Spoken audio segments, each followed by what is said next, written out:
Now, Benedict, you haven't won an Oscar yet, but last year you were part of the Oscar-winning film. Yeah, I was. 12 Years which was an amazing honour. I mean, that night is so extraordinary in itself, but to sort of crown it all with that was very special. And for such an extraordinary film, it was amazing. And great to kind of get up on stage at the end. And, yeah, absolutely. Yeah. I mean, it's so... Me too, I'm in it! Exactly.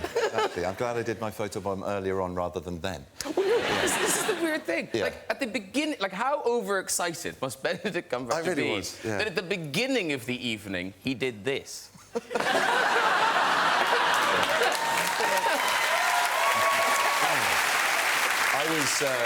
I was very overexcited because that's a very high jump. I thought you were standing on something. That's a jump. Several publicists, yeah. Like a running human leapfrog at it. No, it was... Well, Ellen, who was hosting, Ellen DeGeneres, I thought did a fantastic job. No, she did. She started it by oiling everyone on the red carpet with vodka. So her show was handing out, whilst they were interviewing us, these little miniatures of vodka. And it's a nerve-wracking event. It's the Oscars, for heaven's sake. So, yeah, I was emboldened by booze, a little bit like Timothy was in his acceptance. Did they know you were doing a Kenneth Williams impersonation? Yeah, it was like that. Hey, listen, word on the street is you may well be heading back to Oscarland because of your stand-up performance as Alan Turing in the Imitation Game. Now, yes, whoop it. That's the producer. Yeah. No, listen, it's all about Alan Turing. You don't know he's the guy who broke the German Enigma code and helped the Allies to victory. I think he's a national icon and a hero. I think he should be on the back of banknotes. He should be on school textbooks, you know, science books as well as history books. An extraordinary man. And this extraordinary group of people that Alan's in charge of, they solved this unsolvable riddle puzzle, this codification of all the messages that went between German High Command and the troops or the army or the navy or the Air Force, you know, were codified, obviously. And anyone could pick them up, anyone could hear them on a radio, but couldn't translate what they meant.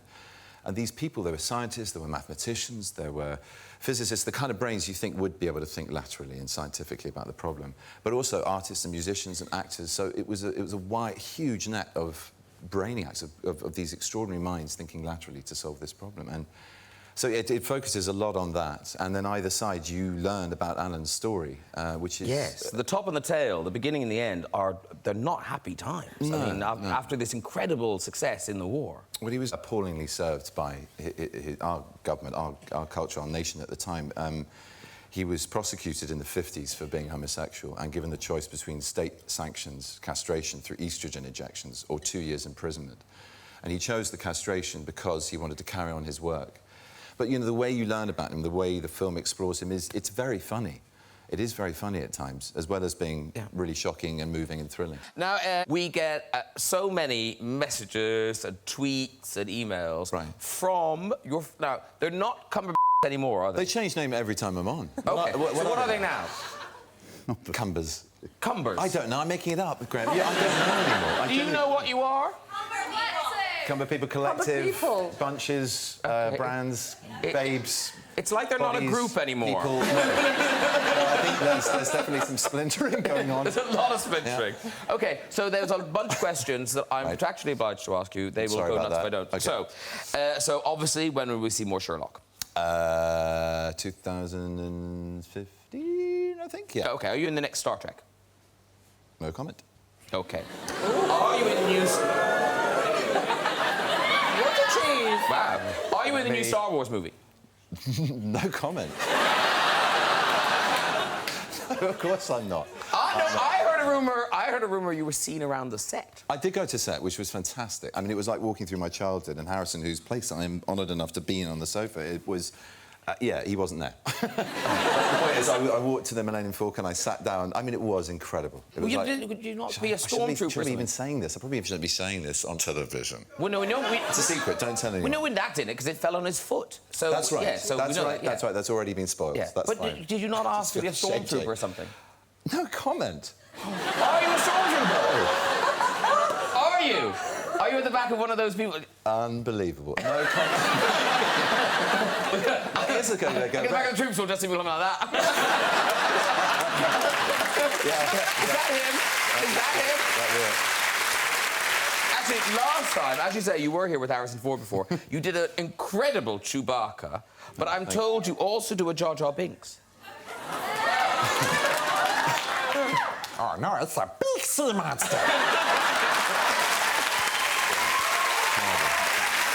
Terrible. You don't make much money out of doing a good Jar Jar, let me tell you that. The most loathed character of any franchise ever. Rightfully so, in my opinion. But, yeah. And Smaug the Dragon is back. He is, yeah. At Christmas. It's a finished business. And I read that as a voice, that there isn't... I mean, obviously, it's put through treatment and things, but actually, it sounds very like what you did. Oh, God. Do you want me to do that as well? If you can. So, Miranda. Oh, my God. Is your heart beating faster?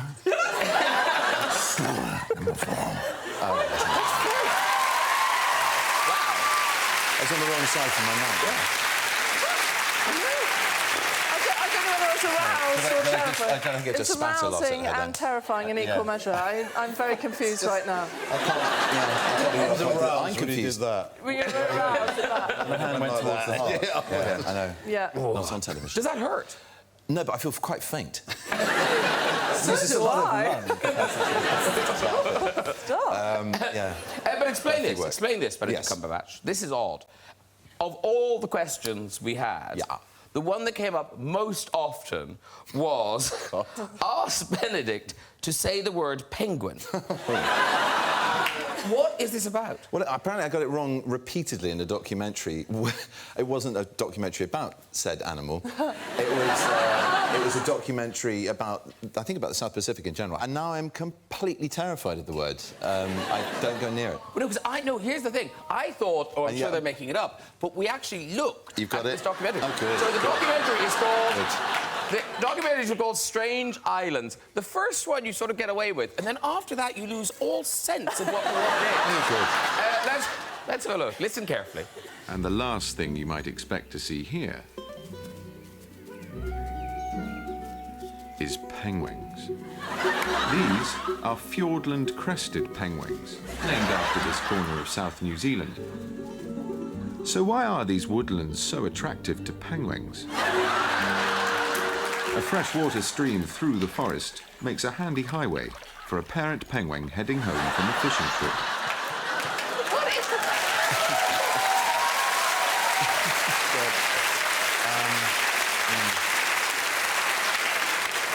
The funny thing is, you don't do this in isolation. You have a team of, natural history experts based in Bristol, funded by you, the tax-paying public. It's not just me sitting there in a booth going, I think I know how to say penguin. I'll say penguins. It's mortifying, but there are other people who should take some You flack, in a including booth my with a bottle of producer. vodka, clearly. But did no one at the end of the thing, could we just try the word penguin again?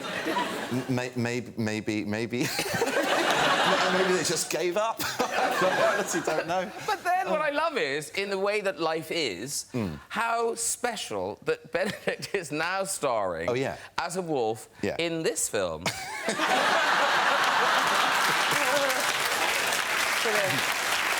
So can you say it now? Well, I've had a word with Disney. I need to check that I have said it correctly in the film.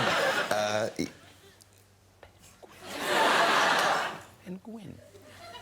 No, penguin. Penguin! He's all over it.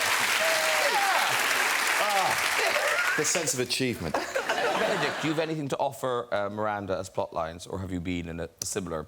I've been in. I mean, my whole life is sort of stepping between trying to be gracious and embarrassing myself. It seems. I don't know. I presented last year. I presented this thing called the Loris Awards, which is like the Oscars but for sports. And I was meeting some icons of sport. Yeah. Formula One racing car drivers, tennis players, and swimmers, including Missy Franklin, the amazing American female swimmer. And she, Missy, she's what, 18? I mean, she's so young.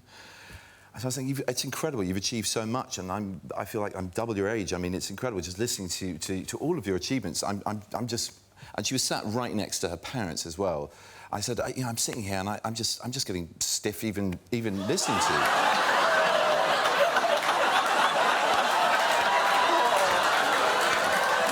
I I didn't have that moment. I didn't have that pause. But I heard behind me. I heard a friend of mine, Julian, who was in the audience, laugh. Literally like a sort of volley go coming like that. A bit like yours. And then at the party afterwards, I went up to him and went, "I'm so sorry." She went, "What about?" And then I had to explain.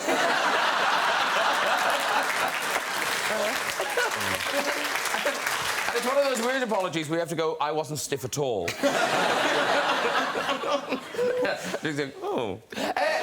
Talking of art, ladies and gentlemen, it is time for Benedict Cumberbatch to meet Benedict Cumberbatch.